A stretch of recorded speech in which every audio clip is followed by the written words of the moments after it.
Olá, eu sou a Gabriela Weber Bonocore, eu sou a misturinha do Gabriel e da Cecília, que são os meus pais. Dentro da concepção sistêmica, nós trabalhamos a misturinha como o filho, ou seja, 50% papai, 50% mamãe, uma misturinha perfeita dos pais certos. Então, esse convite surgiu de uma formação muito especial em pedagogia sistêmica que eu, a Vivi e a Fê realizamos pelo Instituto Ellen Vieira da Fonseca. Que alegria! Tantos foram os presentes e a Vivi e a Fê foram dois grandes presentes. Gratidão por esse convite, pela oportunidade de partilhar, porque nós estamos conectados pelos fios invisíveis do amor. Gratidão imensa pela oitiva de vocês, será um grande prazer. E como esses fios invisíveis nos unem, eu sinto a energia boa que vem de vocês. Gratidão. Quando nós conversamos sobre a temática sobre a qual eu partilharia alguns conhecimentos aqui do meu lugar, com muita humildade com vocês, nós pensamos no olhar. E eu achei incrível porque uma das frases mais tocantes da Ellen, da nossa professora querida, para mim, é: ninguém resiste ao olhar amoroso de um professor. E quando eu digo ninguém, eu digo de 0 a 100 anos de idade. Ninguém resiste a um olhar amoroso. E eu expando, não só ao olhar amoroso do professor, mas a qualquer olhar amoroso, a qualquer olhar que nos inspire no mais, que nos estimule no mais. E é sobre esse olhar amoroso, esse olhar no mais, que eu gostaria de falar com vocês hoje. Então, essa frase ela é muito frutífera, ela é muito fecunda para mim, porque ela trabalha exatamente a perspectiva da consciência sistêmica. A gente, para olhar uma criança no mais, precisa partir de um pressuposto. Aliás, para qualquer postura na nossa relação com o outro, nós precisamos partir de um pressuposto: a nossa relação conosco.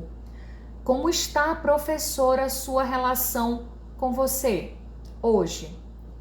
Como você está nessa interação sua consigo?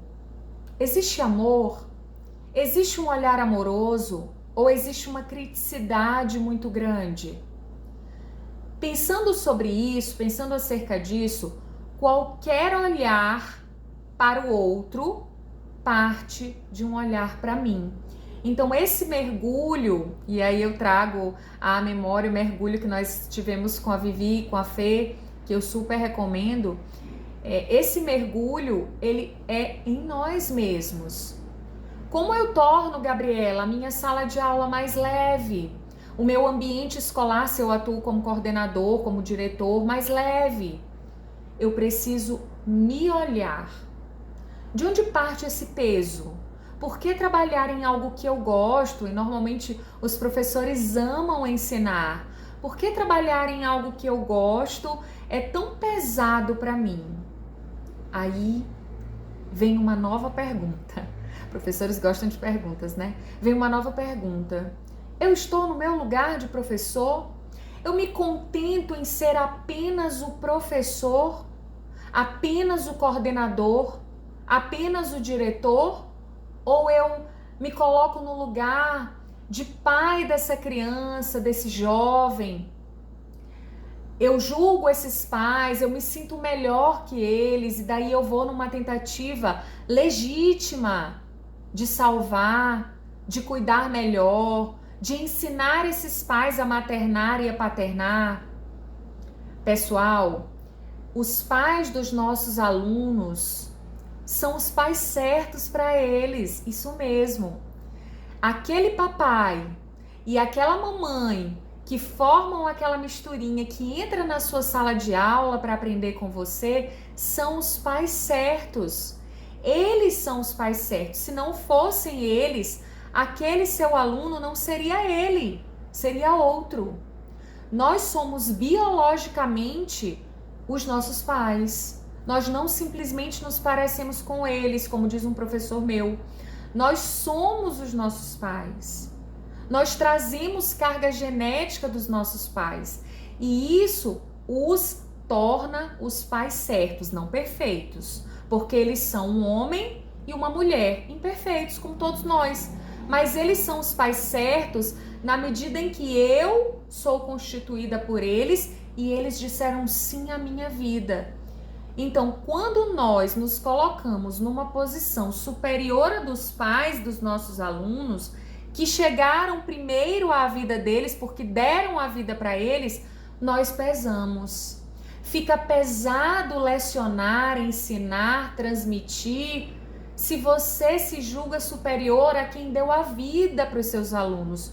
Porque se essas pessoas não houvessem dado aquele sim amoroso e benéfico, essa criança não estaria com você. Você não precisaria ensinar, porque ela simplesmente não existiria. E isso já torna aqueles os pais certos, independente de se a seu ver, que vem da sua história, carregado da sua história, independente de se a seu ver, se a esse ver seu, totalmente seu, esses pais maternam ou paternam de forma correta. É simplesmente um manejo que eles dão conta de ter. E tá tudo certo. O que você pode fazer? Você pode ser apenas o professor daquele aluno. Você pode tão somente e brilhantemente ensinar aquela criança. Mas você só vai conseguir perceber se você estiver no seu lugar, dentro da sua família de origem, dentro da vida. O que eu estou falando daqui, do meu humilde lugar, se expande para além dos muros da sua escola, da minha escola. Vai para a sua casa. Por isso, a premissa é um auto-olhar. O olhar no mais para o outro vem, gente, de um auto-olhar no mais. E eu só consigo me ver no mais se eu dou um sim, aquele mesmo sobre o qual eu falei para a família do meu aluno, eu preciso dar para minha família. Aquele mesmo sim, aquele mesmo assentimento, que alguns autores colocam como a quarta lei do amor, o assentimento ao que é e como é. Então, se eu dou um sim amoroso para a minha origem, se eu compreendo que o que me foi dado foi essencial para que eu me tornasse quem eu sou hoje e aqui estivesse, eu consigo dar um sim para o meu aluno sem dificuldade, sem pesar. E eu saio daquela posição em que eu me coloquei por muito tempo de precisar salvar aquela criança daqueles pais que não dão conta. Eles dão conta. Eles são os pais certos. Então, para que a sua sala de aula se torne mais leve, você precisa assumir o seu lugar. E aí, com esse olhar mais leve sobre você, com esse olhar que assente as origens, com esse olhar que concorda com o papai e a mamãe que tem, você vai conseguir ter um olhar no mais para a sua sala de aula, para a sua turma. Um olhar respeitoso, um olhar amoroso, um olhar benéfico, um olhar de apenas o professor. Um olhar daquele que vai para a vida do aluno escolhido, isso mesmo, por esses pais, para trabalhar essa criança, para ensinar.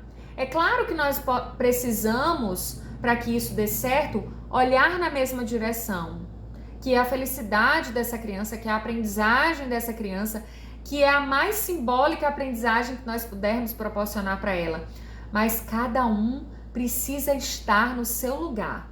E aí eu, conversando com a Fê e com a Vivi, eu tô aqui falando bem intimamente, pessoal, porque é como eu me sinto de vocês. Conversando com a Fê e com a Vivi, eu estou coordenadora da educação infantil há 13 anos. Então, além do olhar do professor, que eu respeito muito, o professor é um edificador, ele tem em suas mãos, em seu coração, um grande potencial. Eu pedi para elas a permissão de trabalhar também esse olhar do coordenador. E daí eu, buscando as minhas origens, eu sou comunicóloga de formação acadêmica, eu fui para a palavra coordenar. Coordenar vem de ordenar conjuntamente. Então, o coordenador, ele tem um lugar de elo dentro dessa estrutura pedagógica. Ele trabalha para que esses professores, essas crianças, essa direção e esses pais ajam em uníssono, olhem na mesma direção. Então, e coordenar, além de trazer essa ideia da ordem conjunta, cooperativa, traz também a ordem.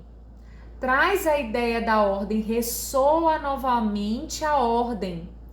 Para que eu trabalhe numa escola, vislumbrando todos os papéis, respeitando o meu lugar, eu preciso respeitar a ordem, que exatamente menciona o lugar. São 3 as leis que regem as relações. Dentro e fora da escola, leis naturais, leis do amor, segundo Bert Hellinger. O pertencimento, que é a minha necessidade de ser parte, o equilíbrio das trocas, que é o meu dar e o meu receber em harmonia, num processo que é um contínuo equilibrador. Não existe um equilíbrio estático, porque quando nós caminhamos, nós pararmos, nós vamos cair. Nós precisamos de um equilíbrio dinâmico.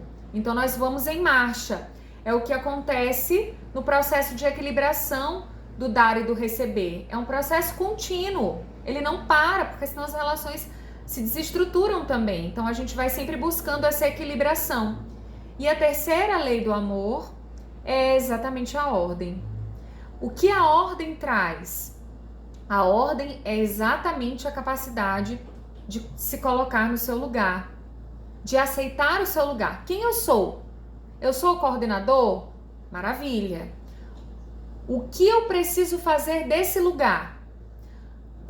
O que a estrutura da escola onde eu atuo coloca para que faça o coordenador? Porque isso difere bastante. Você vai dentro da sua escola e percebe qual a função do coordenador. Você vai fazer o seu melhor, vai entregar o seu melhor dentro do seu lugar. Eu sou professor nessa estrutura? O que faz um professor? Ah, mas eu preciso resolver porque aquele coordenador poderia fazer dessa forma, dessa forma, dessa forma. Vai haver sobrecarga. Não porque você não seja capaz, mas porque você está atuando fora do seu lugar e ferindo, portanto, essa ordem. E aí, novamente, vamos expandir o olhar para além dos muros da escola. Você está conseguindo manter o seu lugar na sua família de origem?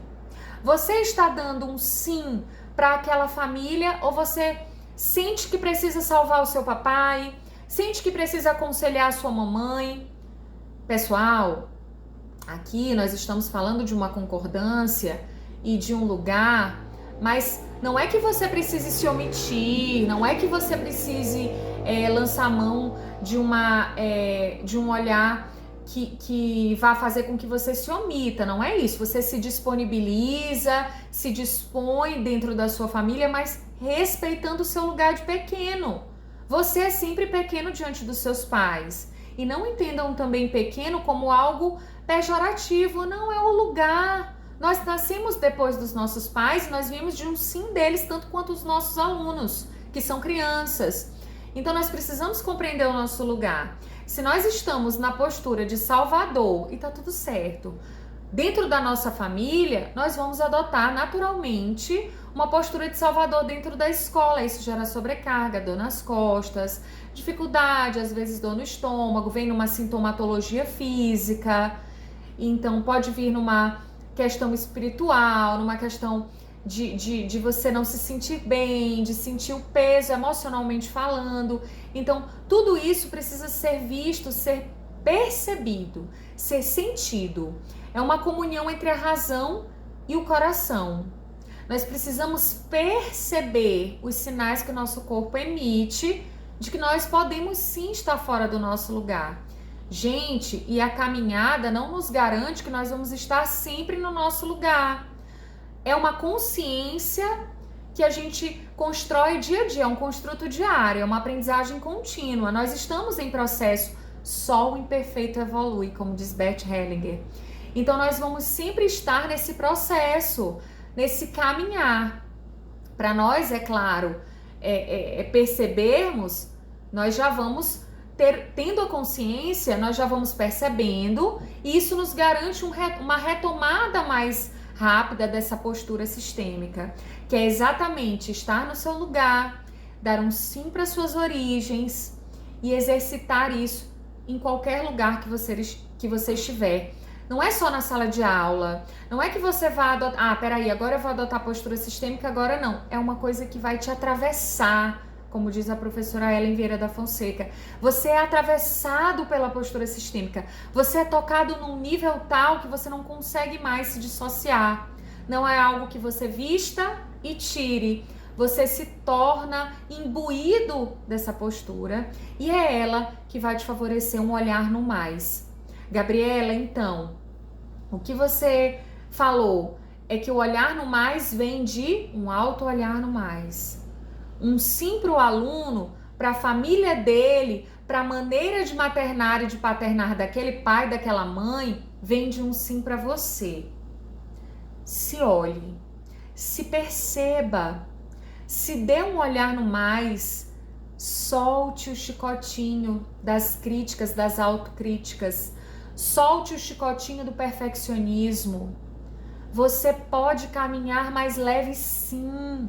A sua sala de aula, o seu ambiente de trabalho, a sua direção pode se tornar mais leve sim. Você pode atuar com aquilo que você ama de forma leve sim. Se você assentir a sua origem, conhecer a sua essência e der um sim para tudo, exatamente tudo como foi.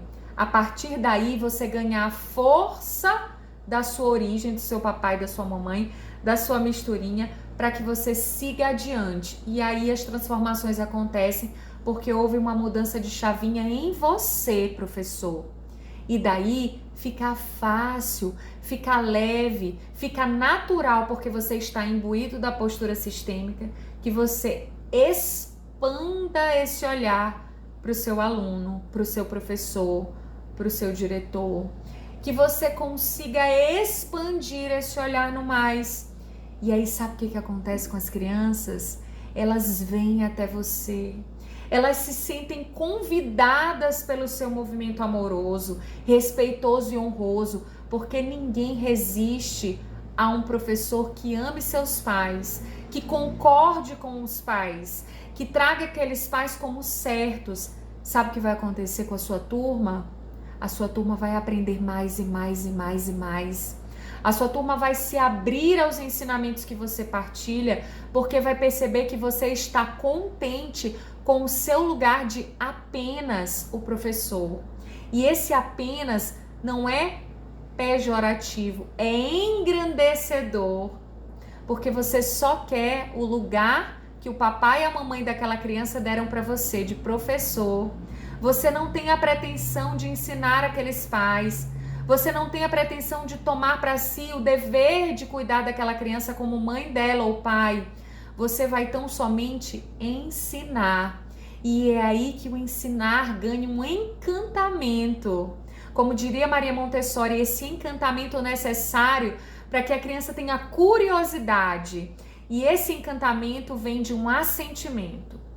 A consciência sistêmica, a pedagogia sistêmica nos traz a ideia clara. A partir das vivências da professora Ellen, fica claro, das vivências que ela tem ao longo do caminhar dela dentro de sala de aula, de sala de recursos, que ela partilha conosco numa entrega linda. A gente percebe a importância desse olhar no mais para os pais das crianças também, desse olhar no mais para as crianças, como elas se sentem convidadas a partir desse olhar amoroso a aprender mais. E o processo de ensino-aprendizagem, ele flui encantadoramente, como diria Maria Montessori. Ele flui encantadoramente.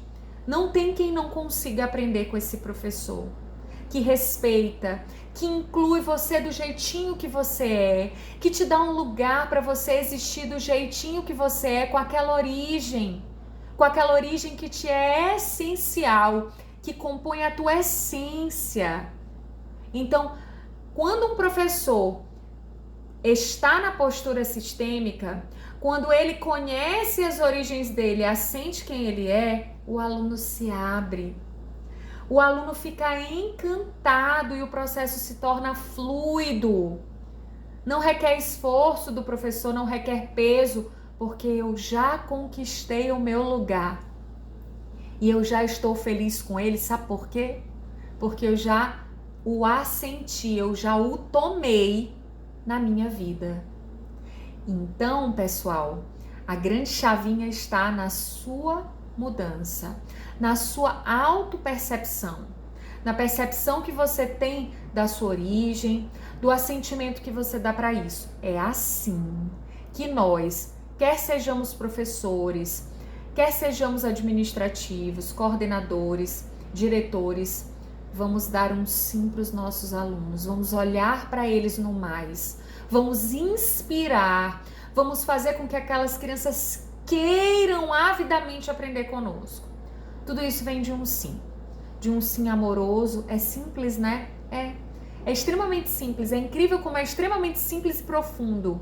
É um sim para aquela origem, um sim para aquela criança do jeitinho que ela é parte, lembra do pertencimento?